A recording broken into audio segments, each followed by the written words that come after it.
बिस्मिल्लाहिर्रहमानिर्रहीम। अस्सलाम वालेकुम दोस्तों, कैसे हैं आप सब। उम्मीद है आप सब खैरियत से होंगे और दुआ है अल्लाह ताला आपको शाद व आबाद रखे, आप हमेशा हंसते मुस्कुराते रहें।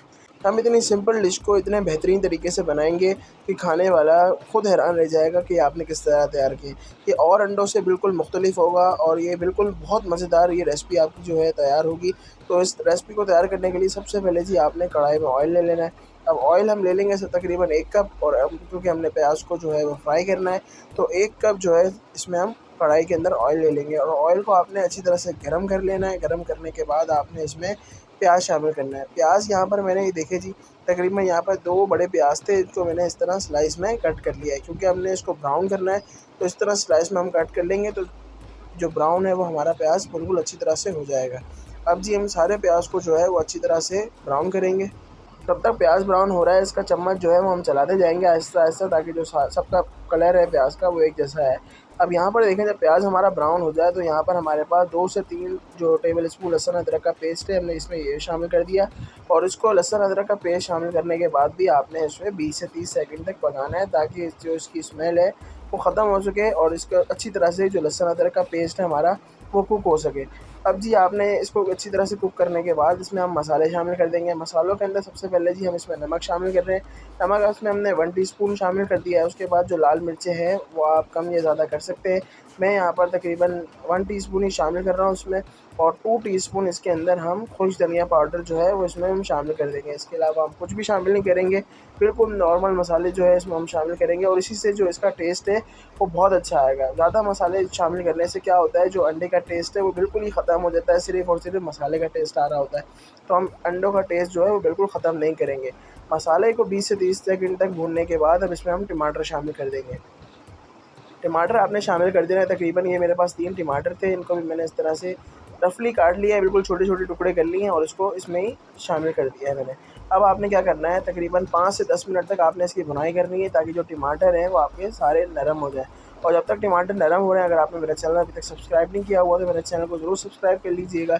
मैं ऐसे ही मज़ेदार रेसिपियाँ जो हैं वो लेकर आता रहता हूँ।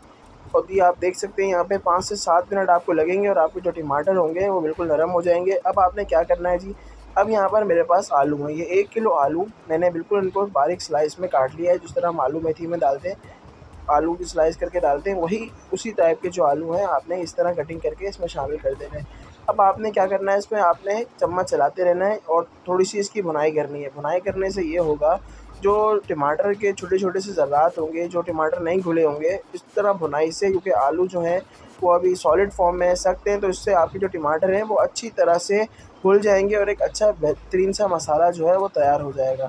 अब हम इसमें थोड़ा-थोड़ा सा पानी ऐड करते रहेंगे और इसकी भुनाई जो है वो अच्छे से करते रहेंगे, यहाँ तक कि हमारे जो आलू हैं वो आधे गल भी जाएँगे और जो हमारे टमाटर हैं वो भी बिल्कुल, उसका जो मसाला है वो रेडी हो चुका होगा। अब जी हम क्या करेंगे, अब यहाँ पर मैंने 6 अंडे ले लिए हैं, उनको मैंने एक बाउल में डाल के अच्छी तरह फेंट लिया। इसके अंदर मैंने सिर्फ़ काली मिर्ची और नमक शामिल किया है। हाफ़ टी-स्पून इसमें आप दोनों चीज़ें इसमें शामिल कर दें। उसके बाद सारा गेम आपका यहाँ पर है। अब आप यहाँ पर आपने चम्मच को बिल्कुल नहीं हिलाना और अंडों को इस तरह से डाल देना है।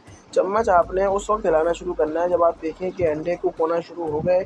अगर उससे पहले आप चम्मच हिला देंगे और उसको अच्छी तरह से मिक्स कर देंगे अंडों को, तो आपकी डिश बिल्कुल अच्छी नहीं बनेगी, बिल्कुल दाने-दाने से बन जाएँगे ये अंडों के। तो आपने इसको थोड़ा-सा कुक होने देना है और कुक आपने इस चीज़ का ध्यान रखना है कि आपने इसको अच्छी तरह से कुक करना है, वरना जो अंडों की स्मेल है आपको वो भी महसूस होगी इसमें। अब आपने इसको आहिस्ता-आहिस्ता चम्मच की मदद से आपने हिलाना है, इस तरह से बिल्कुल प्यार से, बिल्कुल आराम-आराम से हिलाना है और ऊपर-नीचे अच्छी तरह से आपने मिक्स करके इसको, जब आप देखेंगे आपके अंडे कुक हो चुके हैं, तो उसके बाद आपने 2 से 3 मिनट इसको देने हैं और अच्छी तरह से इसको कुक कर लेना है, ताकि जो इसकी स्मेल है वो सब ख़त्म हो जाए। उसके बाद ही हम इसके अंदर जो अगली चीज़ है वो शामिल करेंगे। और यहाँ देखें आप, जो 2 से 3 मिनट हो चुके हैं, बिल्कुल ऑयल जो है वो अलग हो चुका है। अब क्या करेंगे जी, अब आपने इसमें जितनी ग्रेवी रखनी है, नॉर्मली इसके अंदर हम 2 से 3 गिलास पानी का शामिल कर देंगे, क्योंकि जो आलू हैं हमारे उसके अंदर भी अभी कसर होगी। तो हम क्या करेंगे जी, 2 से 3 गिलास इसके अंदर पानी का शामिल कर देंगे और देख लेंगे कि हमारे आलू जो हैं वो अच्छी तरह से डिप हो जाए। अगर पानी की ज़रूरत और हुई तो हम इसमें और पानी शामिल कर देंगे। उसके बाद इसमें हम 15 मिनट के लिए इसे हम दम लगा देंगे। दम से क्या होगा, जो हमारे आलू के अंदर जो कसर होगी वो भी पूरी हो जाएगी और जो भी मतलब इसके अंदर हल्की-फुल्की गुंजाइश होगी वो दम से ही पूरी हो जाएगी। अब यहाँ पर देखिए जी, मैंने तकरीबन 3 साढ़े 3 गिलास पानी का जो है वो शामिल कर दिया और इसे अच्छी तरह से मैंने मिक्स कर दिया। मिक्स करने के बाद अब मैं 15 मिनट के लिए इसका दम लगा दूँगा और दम लगाने के बाद ये हमारी हांडी ये देखिए जी बिल्कुल रेडी हो चुकी है। अब यदि 15 मिनट के लिए मैंने इसको दम लगा दिया था, पानी जो है इसका बिल्कुल खुश्क हो चुका है, बिल्कुल हांडी हमारी रेडी हो चुकी है। ये देखिए जी कितना बेहतरीन हमारा जो सालन है आलू अंडों का वो कितना बेहतरीन तैयार हुआ है। अब जी आपने इसके ऊपर धनिया जो है और हरी मिर्चें वो आपने इसमें शामिल कर देनी है। ये देखिए जी अब धनिया और इसमें मैं शामिल कर दूँगा इसमें और इसको अच्छी तरह से हम मिक्स कर लेंगे। इसको मिक्स करने के बाद हम डिश आउट करेंगे और ये लीजिए हमारी बेहतरीन सी जो आलू अंडे का सालन है वो हमारा तैयार हो चुका है। अगर आपको मेरी वीडियो अच्छी लगी हो तो मेरे चैनल को सब्सक्राइब करके हौसला अफजाई ज़रूर कीजिएगा। वीडियो को किसी न किसी के साथ शेयर ज़रूर कीजिएगा। अपना और अपने गिरद नवाह में लोगों का बहुत सारा ख्याल रखें। मिलते हैं किसी और रेसिपी में, मुझे दीजिए इजाज़त। अल्लाह हाफ़िज़।